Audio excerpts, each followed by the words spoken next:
कि जो हुआ वो हो गया, उसको हम नहीं बदल सकते।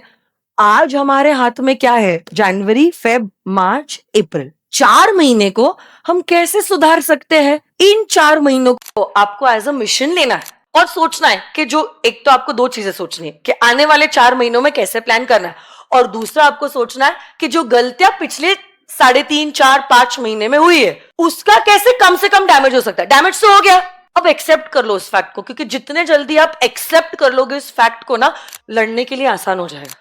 आप जब तक सिर्फ कंप्लेन करते रहोगे, लड़ना आपके लिए और डिफिकल्ट होएगा, क्योंकि नेगेटिविटी आएगी, फ्रस्ट्रेशन आएगा और इरिटेशन में पढ़ाई नहीं होगी। माइंड बहुत काम चाहिए ये पढ़ने के लिए। There is so much that you are learning every day. आप सोचो ना, कितना महीना हो गया आप लोगों का क्लासेस कंप्लीट होके? 1.5 पौने 2 महीने हो गए। Every day you have learn something new in tax, in accounts and in law.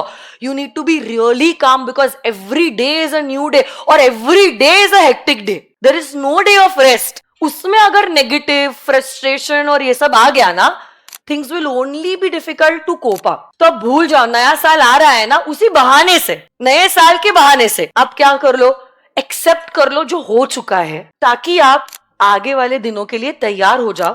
क्योंकि वो तैयारी बहुत इंपॉर्टेंट है। पहले यहां से जीत है और उसके बाद एक्चुअल जीत है। तो आप सोच लो, अब मेरे पास इतने ही महीने हैं, बट इन महीनों का क्या मैं बेस्ट कर सकता हूं ताकि मेरा रिजल्ट पॉजिटिव आए।